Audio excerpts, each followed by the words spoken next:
En la actualidad, la demanda de procedimientos faciales es cada vez mayor. Dicha tendencia se ve reflejada por procedimientos de menor agresividad para el paciente, los cuales buscan resultados satisfactorios en el menor índice de complicaciones y una mejor recuperación. En el marco de los procedimientos mínimamente invasivos aparece la cirugía facial endoscópica como uno de los procedimientos más desarrollados en cuanto al tratamiento del envejecimiento facial. Por eso estaremos hablando el día de hoy con el Dr. Michel Medina, cirujano plástico, reconstructivo, maxilofacial y de la mano. Bienvenidos a Hablemos de Salud con Megacentro Pinares.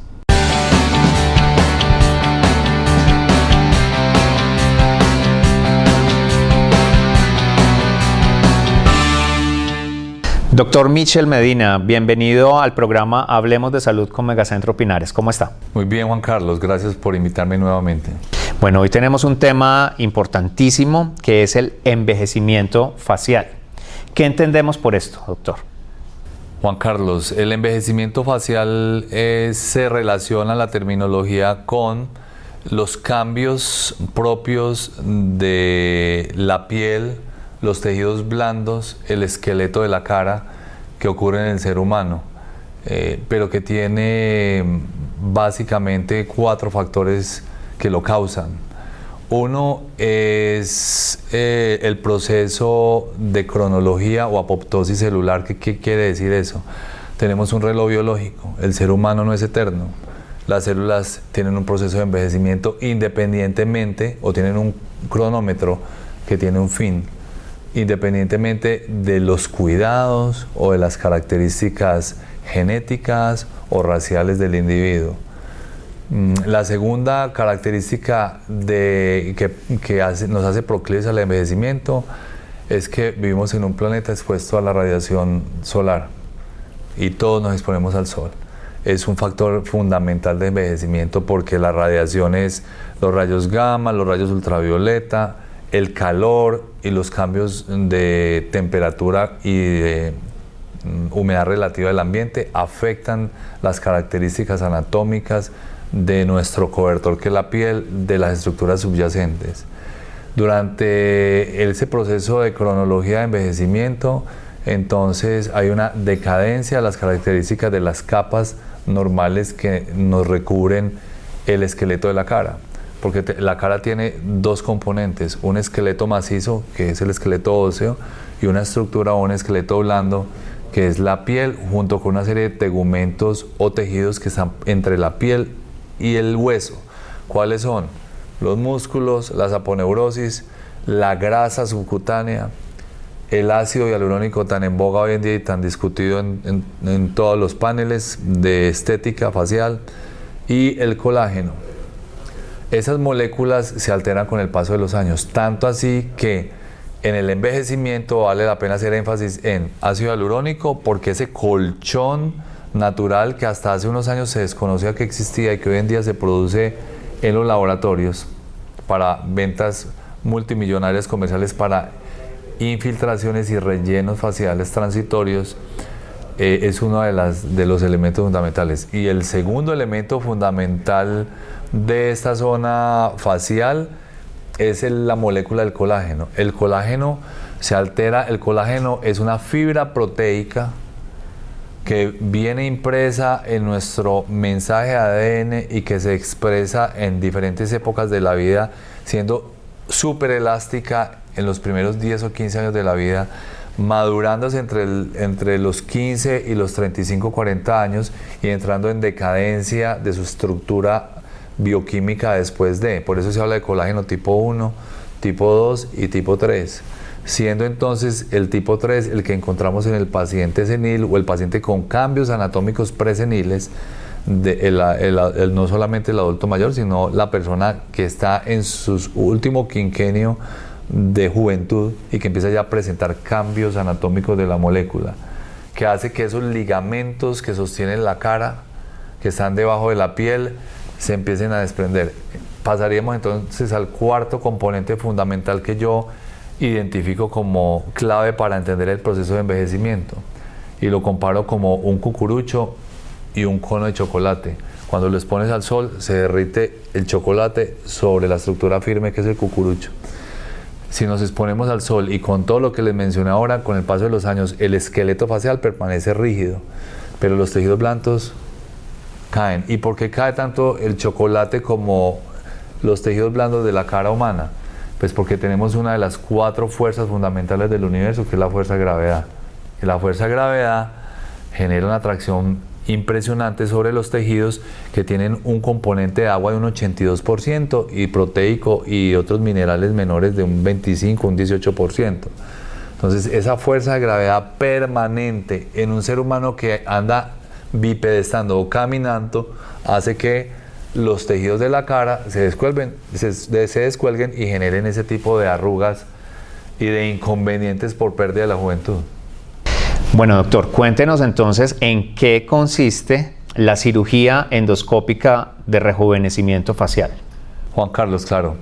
Primero, es un término acuñado por el uso de un tema tecnológico en un área anatómica específica. Entonces, ¿qué tecnología se utiliza? La que mencionamos en otro panel, que es la fibra óptica y el endoscopio, como una herramienta fundamental para hacer posible esta maravilla de nuevas aplicaciones en otro capítulo gigante de la cirugía plástica del mundo. Es crear accesos mínimamente invasivos en ciertos territorios anatómicos previamente identificados que necesitamos mejorar. Llámese tercio medio facial, tercio superior, tercio medio facial o tercio inferior, de acuerdo a la nomenclatura anatómica. La cirugía endoscópica entonces hace túneles con incisiones mínimas por donde se introduce el endoscopio y otros puertos que son de 1 o 1.5 centímetros de diámetro por donde se introducen los disectores o las herramientas de trabajo, el instrumental técnicamente utilizado en este tipo de liberación de los tejidos para reposicionamiento. ¿Qué hace la cirugía endoscópica? Liberación de las estructuras que se descolgaron. Y al crear esa liberación de todas esas estructuras que necesitamos volver a reposicionar, dejar el campo libre para hacer a través de esos mismos túneles unos reposicionamientos y levantar, famoso lifting, o sea, levantamiento de las estructuras que están desplazadas por la fuerza de gravedad que mencionamos a la posición ideal anatómica, causando un efecto maravilloso de rejuvenecimiento inmediato además en la cirugía, sin llegar a los extremos por los que pasamos en la evolución de la cirugía de cara, que eran grandes incisiones bicoronales, levantando los tejidos como si fueran porciones de tela y dejando secuelas de alopecia, secuelas de insensibilidad y las otras consecuencias, hematomas, más infecciones. Por eso la morbilidad es mínima, o sea, el índice o la frecuencia con que se presentan los eventos adversos en la cirugía endoscópica es mínima. ¿Cuánto tiempo puede durar, doctor, un procedimiento de cirugía endoscópica de rejuvenecimiento facial? Juan Carlos, depende del área afectada y depende del grupo etario que tengas. Entonces, supongamos, el diagnóstico es caída de cola de ceja, paciente de 47 o 55 años. Es el lapso más o menos en el que tú estás buscando afectar con la técnica el tercio superior, que es el que primero empieza a manifestar los efectos de la gravedad que mencionamos. Puede ser una cirugía que en manos con experiencia sea entre 2 y 4 horas aproximadamente. Y el tipo de anestesia, valga la pena mencionarlo de una vez, depende también de las condiciones prequirúrgicas y del análisis preanestésico. Se llama valoración preanestésica, donde el anestesiólogo con su idoneidad va a determinar cuál es el tipo de anestesia ideal para el paciente en ese momento.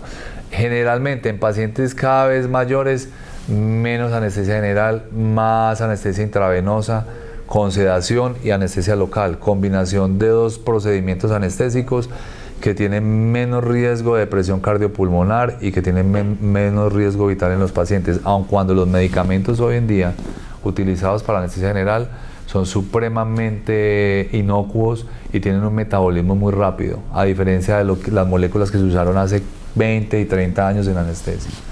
Entonces la duración está relacionada con el tipo de modificación.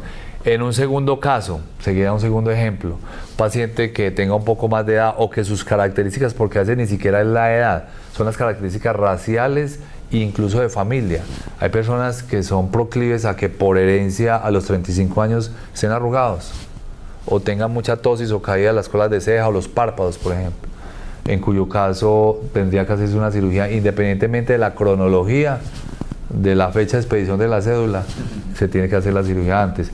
En caso de tercio medio y tercio superior, hablaríamos de 3 horas y media, pero la recomendación universal es que cuando le llega a un paciente que tiene que hacerse muchos procedimientos porque ya tiene 74, 75 años y que además aumenta el riesgo anestésico, se llama el riesgo ASA, pues no ponerse a hacer maratones quirúrgicas. Yo pienso que más de 4 horas, y está descrito en los anales estadísticos de las complicaciones anestésicas sobre todo, más que quirúrgicas anestésicas, cirugías de más de 4 horas de duración. Yo personalmente tengo una práctica muy conservadora y los pacientes que necesitan más de 2 o 3 procedimientos suelo dividirlos en 2 periodos de tiempo que pueden diferir de 1 semana a 10 días porque básicamente el riesgo es anestésico en este caso. Entonces, si un paciente, por ejemplo, viene de Londres y se quiere hacer la cirugía de la cara y llena los requisitos clínicos para hacerlo y anestésicos, entonces es un paciente que se le puede sugerir hacer en 2 tiempos operatorios. Entonces, no pasar más de 4 horas un procedimiento para tener mejores resultados y menos complicaciones. Bueno, cuéntenos, doctor, ¿qué cuidados debe tener el paciente antes y después de esta intervención? Más que cuidados, ¿qué requisitos podría reunir? Entonces, primero que todo, pacientes que idealmente no tengan antecedentes de enfermedades cardiovasculares severas o que si han tenido algún tipo de patología esté bajo control.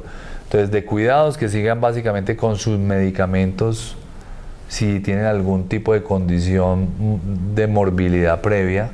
En el caso de que no tengan ninguna, es practicar deporte antes de caminar mucho, hacer ejercicios respiratorios y sobre todo si son pacientes que vienen del exterior, no dejarse operar jamás antes de 72 horas porque el riesgo de tromboembolismo pulmonar o de embolización de coágulos de las piernas a los pulmones es muy alto.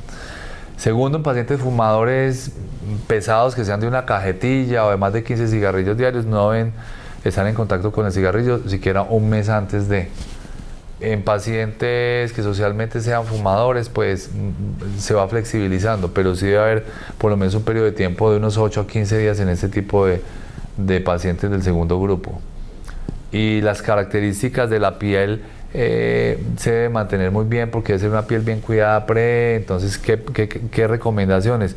Cuidados de la piel con buena limpieza, utilizar jabones líquidos que sirvan para limpiar la capa grasa, con una exfoliación natural que podría ser incluso muy sencilla y muy dramática, que es azúcar con miel de abejas, y hacer un masaje exfoliante porque el propóleo de la abeja es antibiótico, lo cual crea una atmósfera muy limpia de bacterias o bacteriana antes de la cirugía, o cualquier tipo de cuidados de ese tipo que cambien el pH de una forma drástica. Los jabones dermatológicos con pH ácido, por ejemplo, son muy útiles.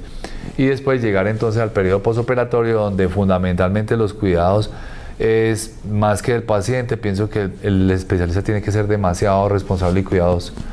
El seguimiento debe ser muy estricto, sobre todo en cirugía de cara, porque los riesgos de hematomas, sangrados, que es la complicación más frecuente, a veces se presentan con cierta frecuencia si uno no advierte, por ejemplo, de los hábitos intestinales adecuados en el postoperatorio. No dejarse deshidratar. La deshidratación con alteraciones gastrointestinales que hagan que el paciente aumente la presión de Valsalva cuando está haciendo su digestión hace que aumente la presión venosa y pueda causar sangrado en la cara, cosas tan simples como esa. La hidratación muy importante en el postoperatorio, el cuidado de los vendajes que no sean ni demasiado laxos ni demasiado apretados cuando se ponen, porque hay que ponerlos cuando se despegan los tejidos, y sobre todo un seguimiento responsable del especialista. Mínimo a las 48 horas debe estar uno viendo al paciente y hacerle un seguimiento cada 4 o 5 días hasta que salga de la fase aguda. Finalmente, doctor, para todas las personas que están viendo este programa en este momento y están interesadas en todas estas técnicas, ¿dónde lo pueden localizar? Bueno, si son personas que no viven en Colombia o que están en otra ciudad, pueden entrar a www.michelmedina.net, que es mi página web. Y se pueden comunicar al consultorio de nosotros, ubicado en Megacentro Pinares Torre 2, consultorio 1105.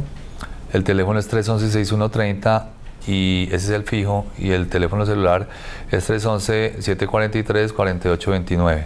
Ahí nos pueden ubicar. Perfecto, doctor. Pues encantados nuevamente de tenerlo por acá en este programa de Hablemos de Salud. Muchísimas gracias por su visita.